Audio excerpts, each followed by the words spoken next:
नमस्कार, UP TV में आपका स्वागत है। आइए नजर डालते हैं इस वक्त की बड़ी खबर पर।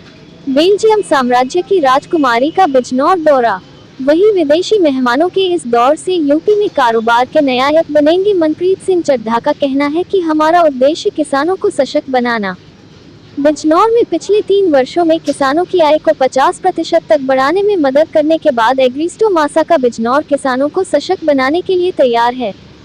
संयुक्त उद्यम 750 करोड़ रुपए का अतिरिक्त पूंजीगत व्यय करेगा, जिससे कुल निवेश 1000 करोड़ रुपए से अधिक हो जाएगा और आलू की उत्पादकता दोगुनी हुई है। वहीं बेल्जियम साम्राज्य की राजकुमारी एस्ट्रिड, उत्तर प्रदेश के माननीय वित्त मंत्री श्री सुरेश कुमार खन्ना, माननीय मुख्य सचिव उत्तर प्रदेश श्री मनोज सिंह सहित बेल्जियम और भारत के प्रतिनिधि मौजूद रहे। वीडियो बिजनौर 2 मार्च 2025। वेव ग्रुप के चेयरमैन श्री मनप्रीत सिंह चड्ढा ने कहा कि किसानों को सशक्त बनाना मेरी पहली प्राथमिकता है, इसलिए हम नए निवेश के साथ काम कर रहे हैं। उन्होंने कहा कि पहले से ही हमारा एक प्लान काम कर रहा है। अब हम नए निवेश के साथ किसानों की आमदनी को दोगुना करने के साथ साथ समृद्ध और सशक्त बना सकते हैं। श्री चड्ढा ने एग्रिस्टो मासा प्राइवेट लिमिटेड के नए संयंत्र के भूमि पूजन समारोह में उक्त बातें कही। इस अवसर पर बेल्जियम साम्राज्य की महारानी राजकुमारी एस्ट्रिड, उत्तर प्रदेश के माननीय वित्त मंत्री श्री सुरेश कुमार खन्ना, माननीय मुख्य सचिव उत्तर प्रदेश श्री मनोज सिंह सहित बेल्जियम और भारत के प्रतिनिधि मौजूद रहे। Agristo Masa private limited, Masa global food private limited wave group का हिस्सा और IMSTO NV Belgium Agristo NV Belgium की होल्डिंग कंपनी के बीच एक संयुक्त उद्यम है। नए संयंत्र में 750 करोड़ रुपए के नए निवेश के साथ कृषि क्षेत्र में तेजी से बदलाव होने के आसार है। कंपनी को उम्मीद है कि क्षेत्र के समग्र विकास को सुनिश्चित करते हुए इस विस्तार से लगभग 2500 किसानों को लाभ होने की उम्मीद है। यह क्षेत्र के 500 किसानों के अतिरिक्त है, जिन्हें संयंत्र के हस्तक्षेप के माध्यम से स्थायी आजीविका के अवसर प्रदान किए गए हैं। तो एग्रिस्टो न जुलाई 2022 में अपनी शुरुआत के बाद से आलू की खेती में उत्पादकता भी 17 टन प्रति हेक्टेयर से बढ़कर 32 टन प्रति हेक्टेयर हो गई है, जो देश में सबसे अधिक उत्पाद के लिए जाना जाता है। यहाँ के उत्पाद उत्तरी अमेरिका, मध्य पूर्व, दक्षिण पूर्व एशिया और जापान जैसे देशों को भेजा जाता है। पहले आलू के प्रोडक्ट के लिए 250 करोड़ रुपए का निवेश किया था। अब फ्रेंच फ्राइज की नई उत्पादन लाइन स्थापित करने के लिए 750 करोड़ रुपए का अतिरिक्त निवेश किया जाएगा। एग्रिस्टो के अंतर्राष्ट्रीय विस्तार, नवाचार और स्थिरता के निदेशक क्रिस्टोफ वालेज ने इस अवसर पर कहा कि बिजनौर संयंत्र इस बात का प्रमाण है कि जब दृष्टि और तकनीकी विशेषज्ञता संयुक्त होती है तो परिणाम कैसे प्राप्त किए जा सकते हैं। मासा ग्लोबल फूड के साथ साझेदारी से हमें तेजी से विकसित हो रहे भारतीय कृषि और खाद्य प्रसंस्करण क्षेत्रों में सार्थक तरीके से योगदान करने और सभी हितधारकों के विकास को सुनिश्चित करने की अनुमति मिली है। भारतीय किसानों की विशेषज्ञता के अलावा हम कई अन्य बेल्जियम कंपनियों की विशेषज्ञता पर भरोसा कर सकते हैं, जैसे कि विनके, उनके भारतीय उद्यम फोक्सविनके और AVR के माध्यम से, जो कटाई मशीनों में विशेषज्ञता रखते हैं। सम्माननीय अतिथि के रूप में इस अवसर की शोभा बढ़ाते हुए फ्लैंडर्स सरकार के मंत्री राष्ट्रपति मैथियास कोपेंडेले ने कहा कि कैसे ये संयंत्र फ्लैंडर्स क्षेत्र और भारत के बीच मजबूत संबंधों का संकेत है। एग्रिस्टो मासा प्राइवेट लिमिटेड के बारे में। Agristo Masa private limited Masa global food private limited wave group का हिस्सा और IMSTO NV Belgium Agristo NV Belgium की होल्डिंग कंपनी के बीच एक संयुक्त उद्यम है। एग्रिस्टो उच्च गुणवत्ता वाले, नवोन्मेषी और प्रामाणिक आलू से प्रेरित व्यंजनों के उत्पादन और विकास में एक अग्रणी वैश्विक खिलाड़ी है और वेव ग्रुप एक विविध व्यवसाय समूह है जिसकी उपस्थिति रियल एस्टेट, विनिर्माण, मनोरंजन, स्वास्थ्य सेवा, पेय पदार्थ और कृषि तक फैली हुई है। उत्तर प्रदेश के बिजनौर चांदपुर रोड स्थित एग्रिस्टो मासा 2020 से निर्देशित खेती कर रहा है। इस क्षेत्र में फ्रेंच फ्राइज के लिए आदर्श सेंटाना आलू किस्म की खेती कर रहा है। ये निजी लेबल बाजार पर ध्यान केंद्रित करता है और खुदरा विक्रेताओं, खाद्य सेवा वितरकों, फास्ट फूड श्रृंखलाओं और प्रसंस्करण उद्योग को सेवा प्रदान करता है।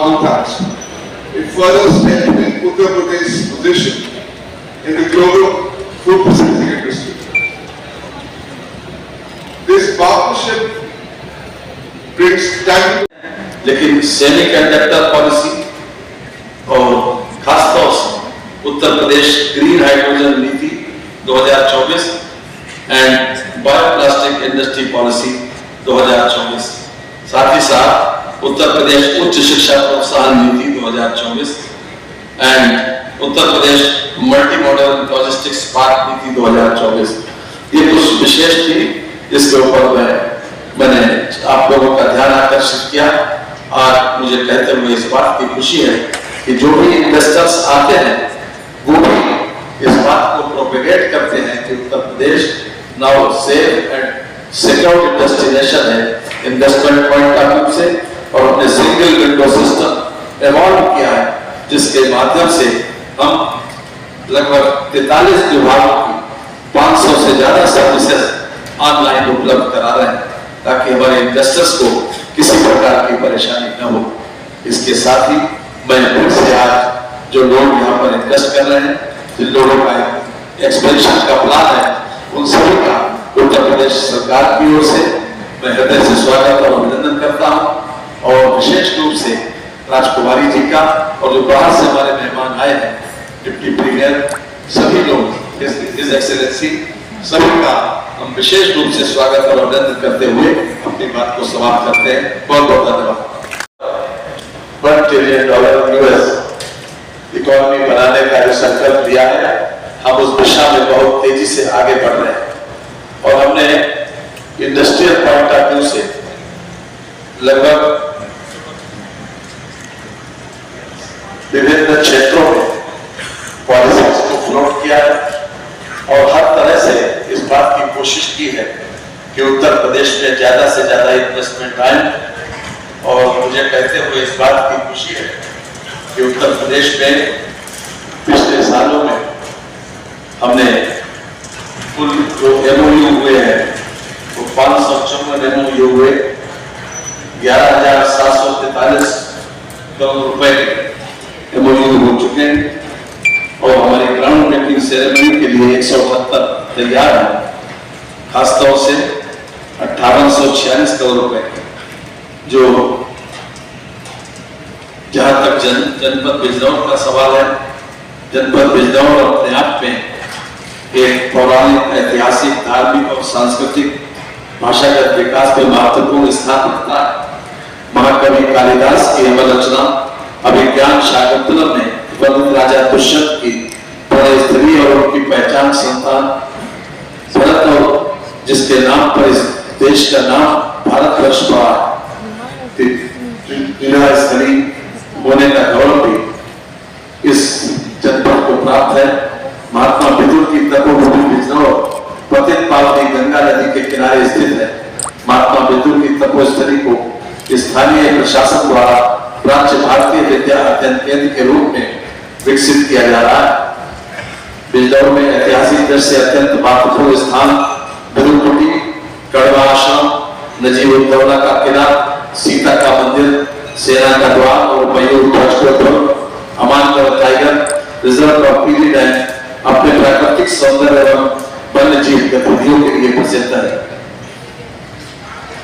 मुझे इस बात को बताने में खुशी है कि आज जिस इंडस्ट्री में आप लोग पधारे हैं, ये इस इकाई का उत्पादन क्षमता 7500 मीट्रिक टन वार्षिक से अधिक। इकाई प्रत्यक्ष रूप से 200 से अधिक एवं अप्रत्यक्ष रूप से सैकड़ों लोगों को रोजगार दिया जा रहा है। इकाई द्वारा 700 हेक्टेयर से अधिक भूमि पर सेंटाना एवं अन्य उन्नत किस्म के आलू को उपजाने हेतु तकनीक व बीज किसानों को उपलब्ध कराया जाता है, जिससे 500 किसान परिवारों की आय में वृद्धि हुई है। एग्रीस्टोमासा उत्तर भारत की आलू प्रसंस्करण की सबसे बड़ी इकाइयों में से एक है। इस इकाई के स्थापित होने से आलू प्रसंस्करण उद्योग को नई दिशा मिली है। इस इकाई से बिजनौर व क्षेत्र की अनेकों MSME इकाइयों की जुड़ी है, जिससे क्षेत्र में आर्थिक वृद्धि एवं रोजगार के नए अवसर पैदा हुए हैं।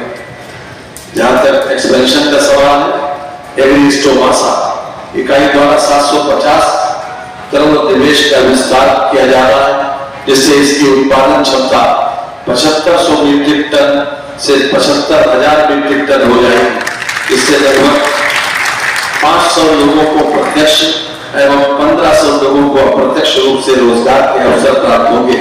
करीब 2500 से अधिक किसानों की आय में वृद्धि होगी। ये इकाई बिजनौर के साथ साथ पश्चिम उत्तर प्रदेश की अर्थव्यवस्था में महत्वपूर्ण योगदान देने वाली इकाई साबित होगी। लेडीज एंड जेंटलमैन, जो हमारे जनपद में जिन लोगों ने अभी इन्वेस्टमेंट करने की जो इच्छा दर्शाई है, वो लगभग 400 नए इन्वेस्टर्स, इसमें करीब 2000 करोड़ के निवेश की रुचि दिखाई गई है। जल्दी ही एमओयू करके ये धरातल पर उतारने का प्रयास होगा, जिसमें एग्री स्टोमासा बिजनौर के द्वारा 750 करोड़ रुपए का निवेश प्रमुख है। जो मुख्य हमारे निवेशक हैं, बिंदल एग्रो जिन्होंने साइन किया, Bindal agro sugar mill 660 crore रुपया, WY venture private limited 660 crore रुपया, SLMG ब्रेवरीज 509 करोड़ रुपए, Kamakhya beer bottling private limited 260 crore रुपया, एग्री स्टोमासा प्राइवेट लिमिटेड 250 करोड़ रुपया, विवेक कॉलेज 200 करोड़ रुपया, dream सेरियर 150 crore, Uttam sugar mill 100 crore and Mohit paper mill 48 crore. बहनों और भाइयों, आज उत्तर प्रदेश का इंडस्ट्रियल ग्रोथ 22.01% और हमारी जीएसडी वर्तमान में 30,77,000 करोड़ रुपए का पहुंच गई, जो 2017 में जब योगी सरकार आई थी लगभग 12.5 लाख करोड़ रुपए की थी। आज उत्तर प्रदेश की पर कैपिटा इनकम 92,514 है। ये भी अपने आप में योगी सरकार के आने के बाद डबल हो गया। मुझे कहते हुए खुशी है कि उत्तर प्रदेश का फाइनेंशियल डिसिप्लिन योगी जी की सरकार में बेहतर हुआ है और हर तरह से इस बात का प्रयास किया जा रहा है कि ज्यादा से ज्यादा इन्वेस्टर्स उत्तर प्रदेश में आए, क्योंकि हमारी डिफरेंट सेक्टर्स की पॉलिसी काफी आकर्षक है और हर तरह का ये प्रयास किया गया है कि उनको जितने भी निवेशक, जितने भी इन्वेस्टर्स आए, उनको किसी प्रकार की परेशानी न हो। और इसके लिए ईज ऑफ डूइंग बिजनेस के अंतर्गत हमने जो कोशिश की है वो खास तौर से ये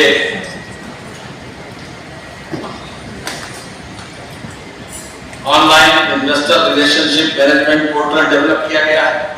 साथ ही साथ ऑनलाइन इंसेंटिव मैनेजमेंट सिस्टम भी विकसित किया गया है।